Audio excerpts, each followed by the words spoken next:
Paris Perspective. Now, in this edition of Paris Perspective, we're going to take a look at the state of France's far-right Rassemblement National, or National Rally, led by party leader and two-time presidential candidate Marion Le Pen. Now, following a comprehensive defeat by newcomer Emmanuel Macron for the presidency back in 2017, the National Rally, the newly branded incarnation of the Front National, has its sights firmly set on the 2022 campaign, with nothing to lose and all to gain.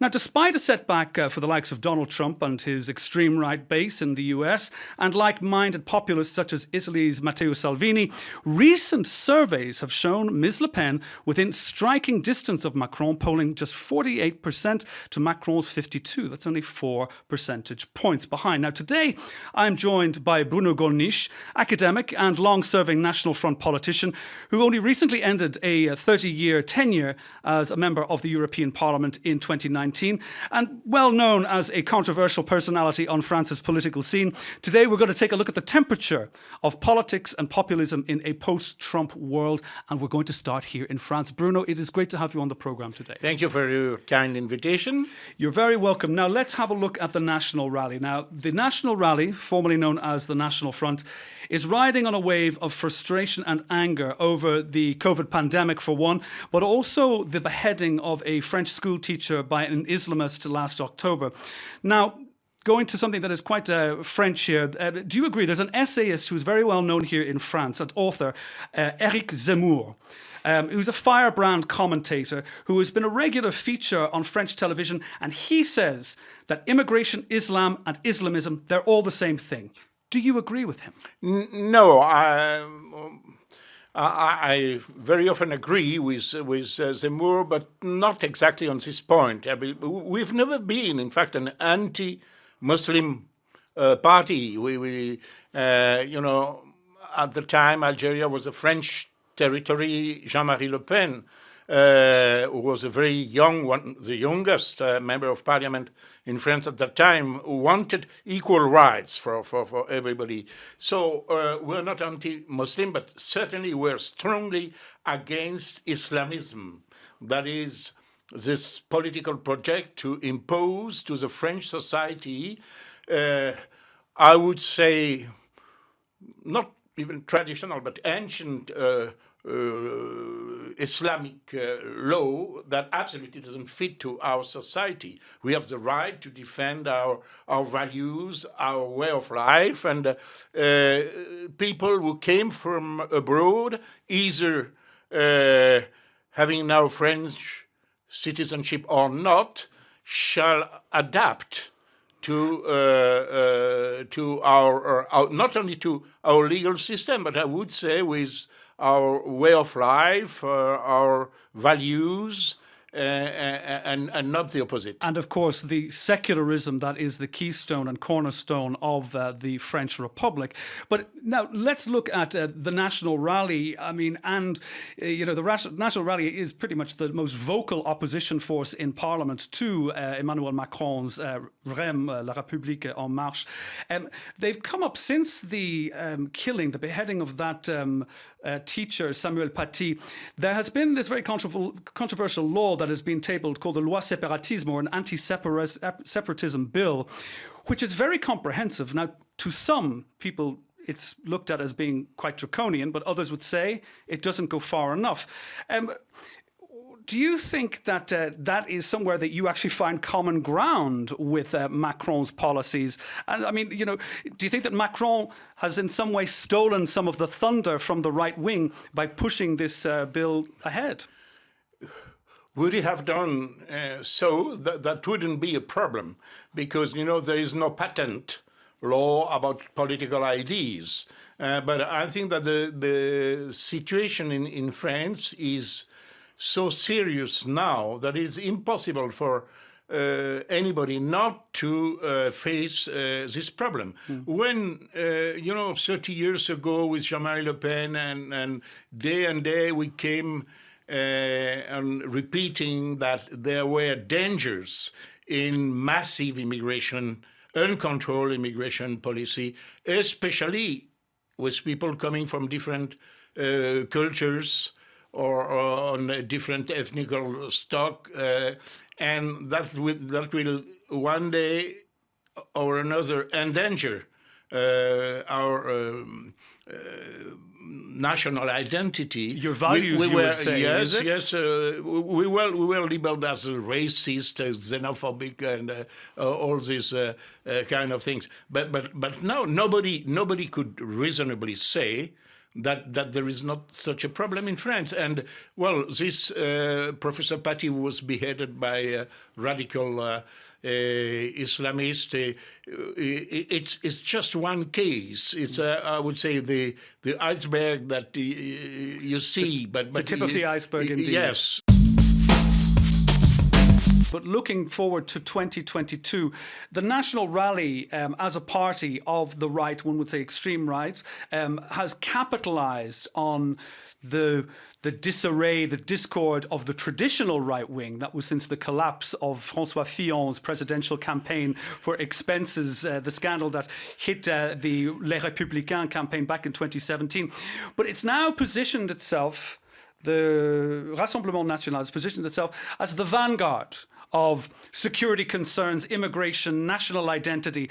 But apart from these old chestnuts, as we say in English, what has Marine Le Pen to offer other than being anti-Macron?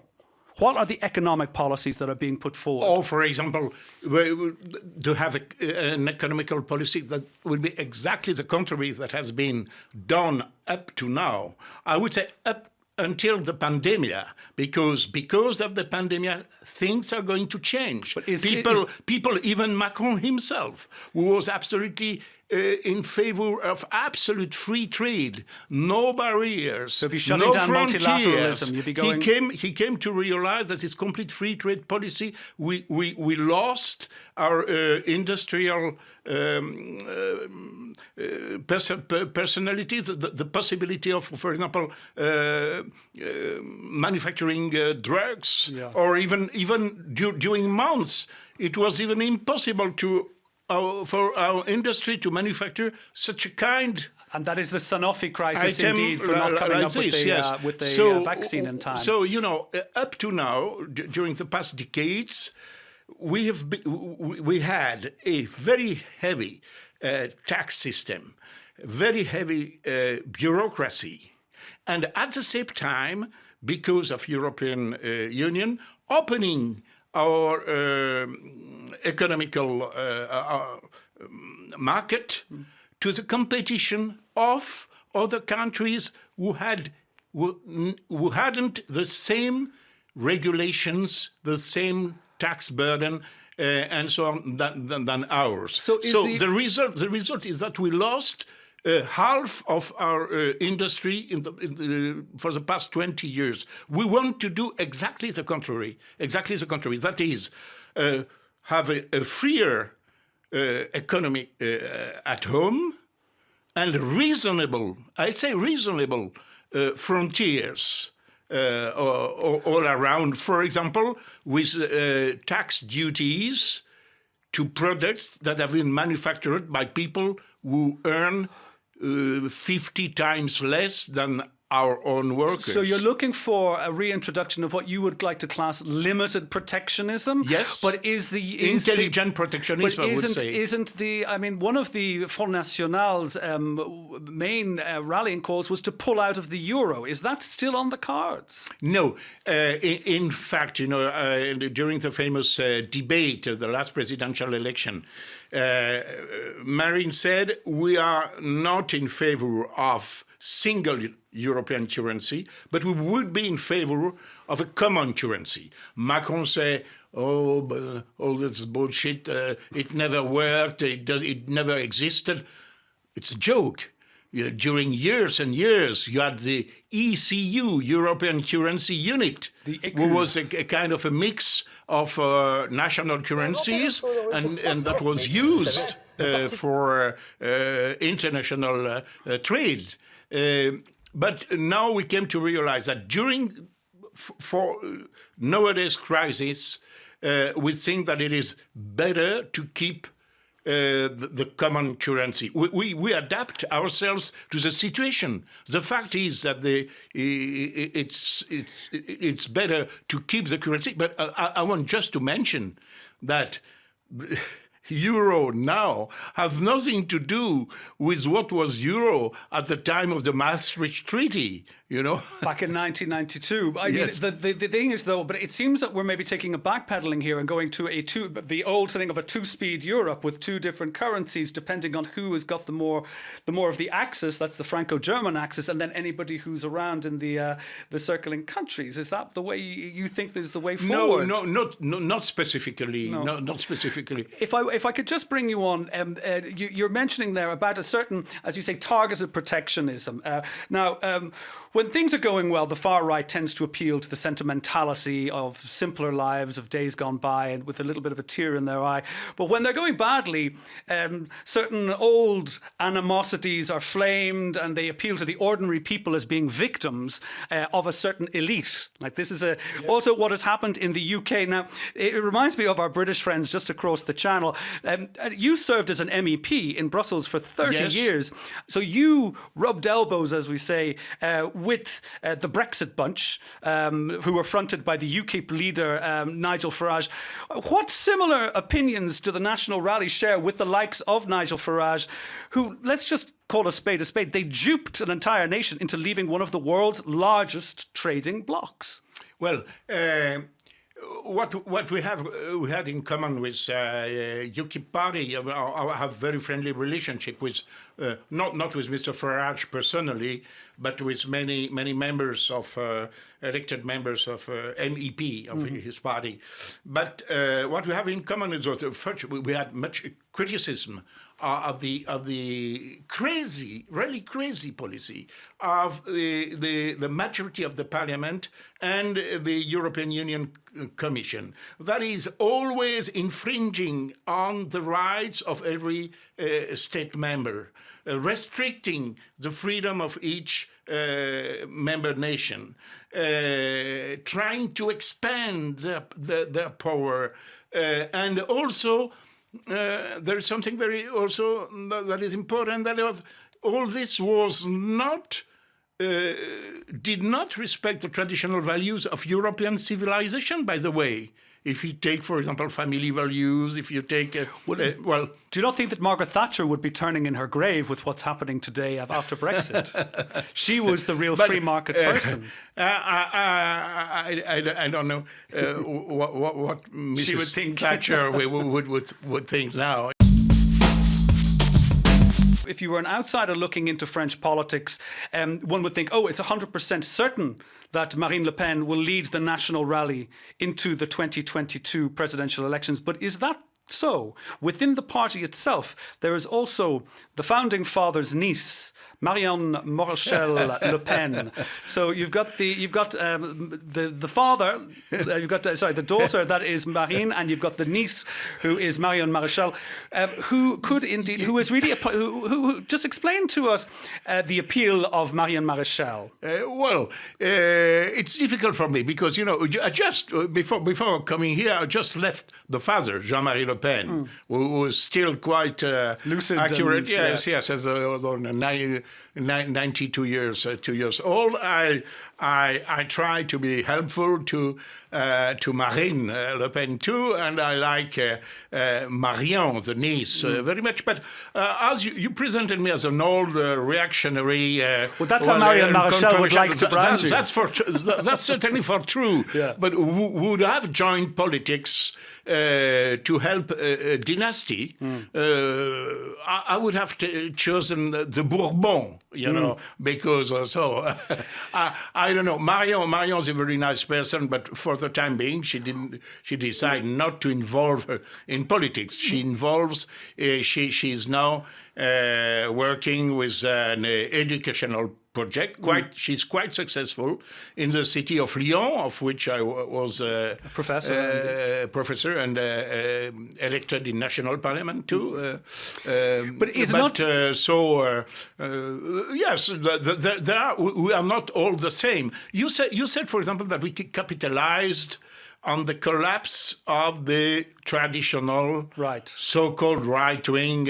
It's a bit more complicated. That we also capitalize on the failure of the left. Indeed. There are many. That's the polarization, I indeed, can of the present you to politics. many former socialist or communist workers who now agree with our opinions. I think we are gathering people, not only I would say lower class people, middle class, upper class, it doesn't matter. We gather many people who want to fight against the decline of our civilization. Doesn't the centrist politics of Macron and the REM going into 2022, it appeals to the centre insofar as the entrepreneurs, it's for the support indeed during the pandemic to the small and medium enterprises and basically to the middle classes. I mean, that's where the Front National or the Rassemblement National as it is now known has difficulty in finding its biggest chunk. It can go to the sides, but it's trying to get the middle that is very difficult. Is that not true? It depends. There are many small medium business and also shopkeepers, for example, people like that. We are facing also the problem of rising unsafety crime and things like that. Even you would say many, for example, these people who are working day and night, taxi drivers, even from originating from Algeria or Morocco. Many of them said they will vote for us in order to put the country in order. Coming up to the 22 campaign, in the being an MEP, a former MEP yourself, the Rassemblement National, the National Rally, did very well in the European elections. They topped the polls with Jordan. We came first. Bardella, yes. Exactly, topping the polls. He got 23.3%, if I get my figures right, on the vote. Now, at the time, Steve Bannon, who was Donald Trump's campaign manager, media guru, alt-right, alt-facts, you name it, he was on it. I leave you this appreciation. It's yours. Well, that's my opinion on it. But that's your he opinion. was making overtures. He was staying here in Paris at the Bristol Hotel, Le Bristol, and you had a feeling that this agent provocateur was coming in from outside, and he was really trying to shake things up with the European elections. I think he was trying to say, let's take down the monolith that is the European Union and all of that. Can we expect the same kind of agitation to be happening from outside in these elections coming up next year? Well, I would say I've been myself campaign manager of Jean-Marie Le Pen when he first came for the final round in 2002. That indeed, was a worldwide event, by the way. I have nothing against the fact that Mr. Bannon comes and visits us, not at all. But what I would have expected is more, as we did in 2002, more personalities coming from various countries. Because, it's unbelievable. Not only people from Europe, but also from Northern or Southern America, but even from Asia or Africa, completely share our views. For example, recently, the former chairman of the parliament in Congo, who's himself who wants to run for the presidential elections of his country, Republic of Congo. He opened the Congress of his party by reading a message from Jean-Marie Le Pen and myself. Congo Brazzaville or Congo Kinshasa? Kinshasa. Kinshasa. Okay. Yes. Mr. Vital Kamerhe. Kamerhe. Okay. Yes. For example, so what I would have expected that the people coming to as witness that because we want to keep our independence, our freedom, our identity, we perfectly understand that other people want to do so. Well, I have nothing to object, for example, that in a Muslim country, the political leaders would try to inspire themselves from Muslim values. You did make an issue, a point there about the dynasty of the Le Pen name. In your opinion, we're going to end on this, Bruno.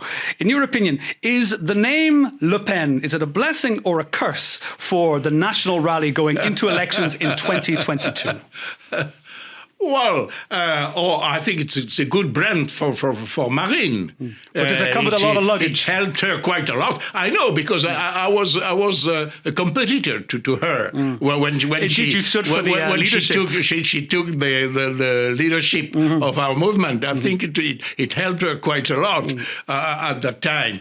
No, but I think I don't think it would be very how to say. It won't be bad. It won't be negative. Good to have a dynasty. I think that each person has its own value, and we are in the democratic system with much competition. There is no, unfortunately, by the way, we cut the head of our king, and since then there has been periodically disturbances and revolutions in the French society. But we have no more Bourbon nor Windsor family, unfortunately, in France. So I don't think that the Le Pen family will become another one. Okay, and no more boulangiste. That's the past. We'll leave that in the past. Okay, one final word. What word of advice would you give to Marine Le Pen when trying to actually debate next time with Emmanuel Macron? As she, basically that debate was the thing that cost her the election for the second round. What advice would you give as a senior councillor within the party?